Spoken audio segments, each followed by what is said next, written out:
Ang susunod na programa ay rated PG. Patnubay at gabay ng magulang ay kailangan sa mga batang manonood.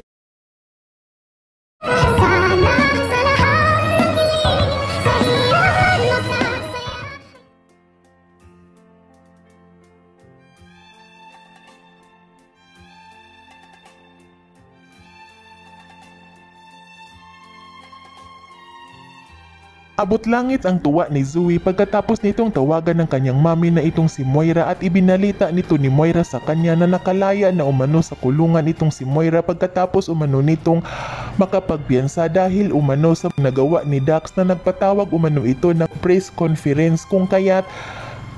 hindi umano nadidiin itong si Moira sa kasalanan na hindi naman umano nito ginawa ni Moira dahil ito naman umanong si Dr. Carlos ang nagplano ng lahat. Kung kaya't gulat na gulat naman din itong si Zoe sa kanyang naririnig galing sa bibig ng kanyang mami na idiniin ito ni Dax ang kanyang daddy na itong si Dr. Carlos. Kung kaya't agad naman din itong sinabihan ni Zoe ang kanyang mami kung pwede ba umano silang mag-usap at magkita umano silang dalawa at dito agad naman din itong ibinigay ni Moira ang kanyang address kung kaya't masayahin itong si Zoe na nagtungo sa kanyang mami at nang makarating na itong si Zoe sa tinitirhan ng kanyang mami ay hindi ito nakapagpigil ay nagsisigaw ito kung kaya't nang marinig naman din ito ni Moira ang boses ng kanyang anak ay dali-dali naman din itong sinalubong ni Moira at dito nang magkaharap na itong dalawa ay agad itong nagtatawanan at nagyayakapan at sinabihan ito ni Zoe ang kanyang mami na babuti umano at nakalaya na ito sa kulungan at dito agad naman din itong sinagot ni Moira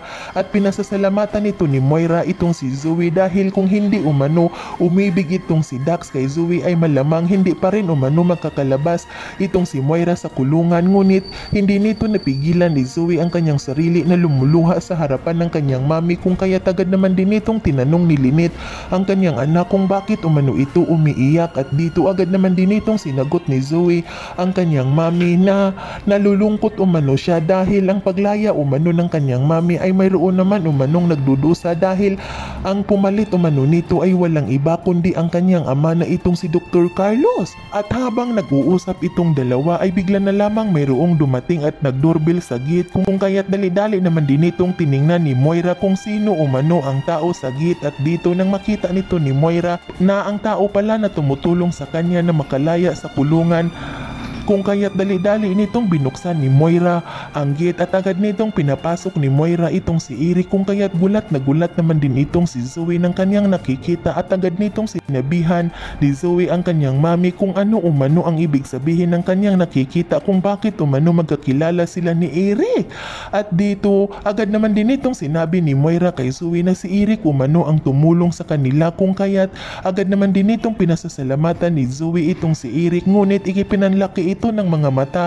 ni Zoe nang bigla itong nagalit itong si Eric at sinabihan nito ni Eric itong si Moira bakit umano nito idiniin ni Moira ang kanyang kapatid na itong si Carlos kung kaya't napanganga itong si Zoe at agad naman din itong nakapagsalita itong si Zoe na magkapatid umano ang kanyang daddy na si Dr. Carlos at ang kanyang tito Eric. Yan ay ating aabangan sa susunod pa na pangyayari sa kaganapang ito ng abot kamay na pangarap. Huwag mong kalimutang isubscribe at i-hit ang notification bell ng aking channel